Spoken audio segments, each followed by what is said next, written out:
এইবার বলেন তো মসজিদ আগে নাকি খানকা আগে? বলেন তো মসজিদ আগে নাকি খানকা আগে?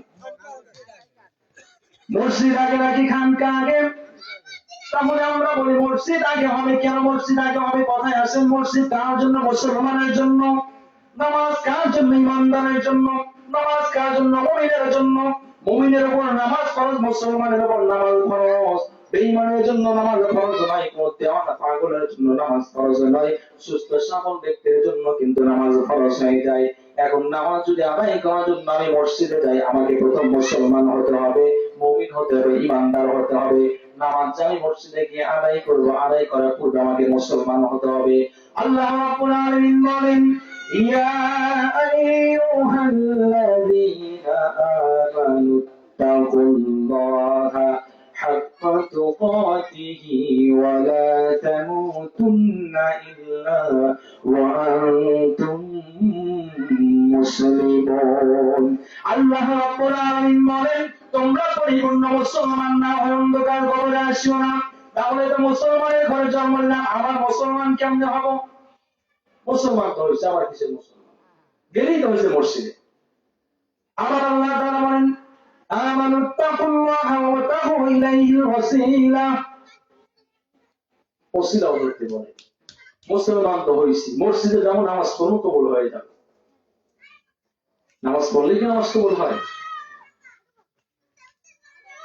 তাহলে পরিপূর্ণ মুসলমান হতে হবে। মুসলমান হওয়ার জন্য প্রথম জায়গা হলো খানকা শরীফ, ঠিক না? খানকায় না গেলে আপনি কোথায় থেকে ঈমান অর্জন করবেন? কোথায় থেকে মুসলমান হবে না? খানকায় যান, ঈমান কি বোঝেন? ঈমান নিয়ে আসেন, মুমিন হও, এরপর নামাজে আসো, তোমার নামাজ কাজে লাগবে। আজকে সিজদার পর সিজদা, ওয়াক্তের পর ওয়াক্ত নামাজ পড়ে হুজুর ভাই এত দোয়া করে, দোয়া কবুল হয় না। কেন হয় না? ঈমানের সাথে খবর নাই, খালি দোয়া করলে পড়ার বাড়ি খাইলে আর খালি দেখাইলে দোয়া করছি হয়ে গেছে। এই দোয়া কি কবুল হয়? লাইসাল বিররা তুওয়াল্লু ওজুহাকুম কিবালাল মাশরিকি ওয়াল মাগরিব। আমরা নামাজ পড়লাম কোন দিকে? পশ্চিম দিকে, তাই না? নামাজ পড়লাম পশ্চিম দিকে। এখন যদি পূর্ব দিকে নামাজ পড়ি হবে? হবে না। হবে না কিন্তু। যদি উত্তরে পড়ে নামাজ হবে? হবে না। দক্ষিণে পড়ি? হবে না। এখন আমাদেরকে পশ্চিমে পড়তে হয়, কারণ কাবা হলো আমাদের থেকে পশ্চিমে, এই জন্য আমরা পশ্চিমে নামাজ পড়ি। কাবার থেকে পশ্চিমে যাওয়া তারা পূর্ব দিকে নামাজ পড়ে, উত্তরে যাওয়া দক্ষিণে, দক্ষিণে যাওয়া উত্তরে নামাজ পড়ে। অর্থাৎ চতুর্দিকের মানুষগুলো কাবার দিকে চিন্তা করে নামাজ আদায় করে, এই জন্য আমরা পশ্চিম দিকে নামাজ আদায় করি। এখন এই যে নামাজ পড়তেছি আমরা, ইয়াজিদ যে নামাজ পড়েছে, এই নামাজটা কবুল হয়েছে? ওদের নামাজ পড়েছে, নামাজ কবুল হয়েছে? হুসাইন আল্লাহ বরদান দিয়েছে দেখে নামাজ আদায় করলে এই নামাজকে জান্নাত দিতে পারবে?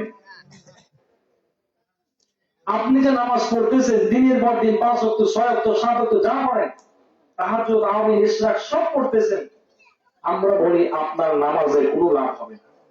আমরা বলি না, এটা কি বলে?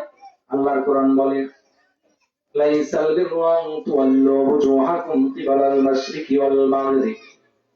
কিবলা কিন্তু পশ্চিমের মধ্যেও আছে, পূর্বের মধ্যেও আছে।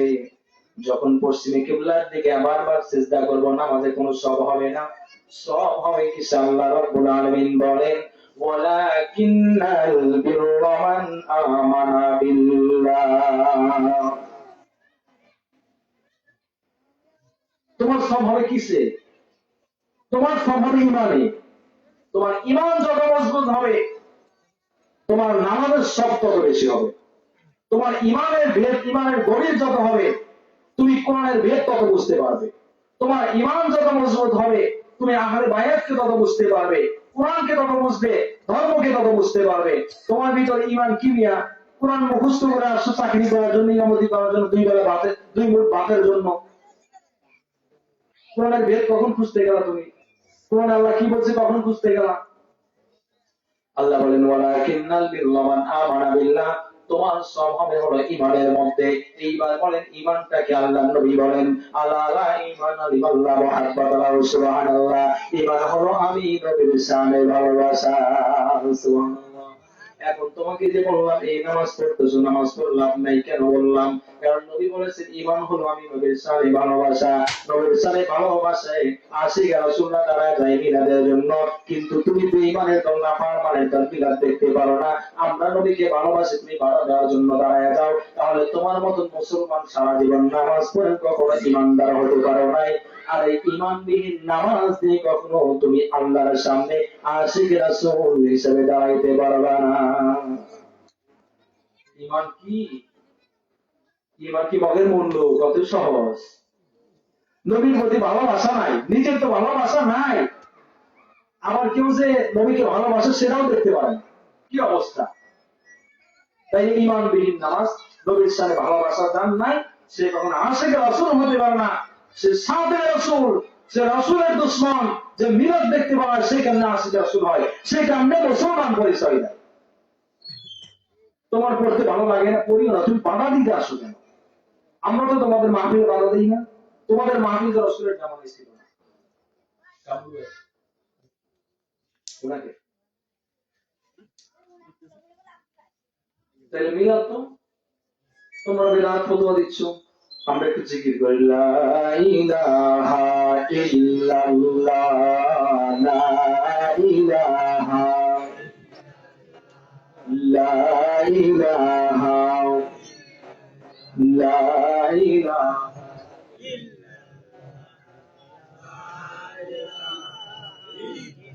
লা ইলাহা, লা ইলাহা ইলাহা ইল্লাল্লাহ, লা ইলাহা, ও লা ইলাহা।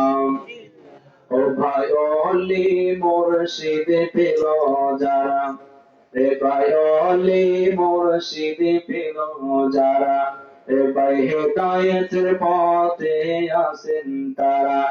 ও ভাই সূরাতুল কাহাফ কোলে দেখো না, ভাই সূরাতুল কাহাফ কোলে দেখো না ভাই, 17 নং আয়াতে কারিমা, লা ইলাহা ইল্লাল্লাহ, লা ইলাহা, লা ইলাহা ইল্লাল্লাহু মুহাম্মাদুর রাসূলুল্লাহ।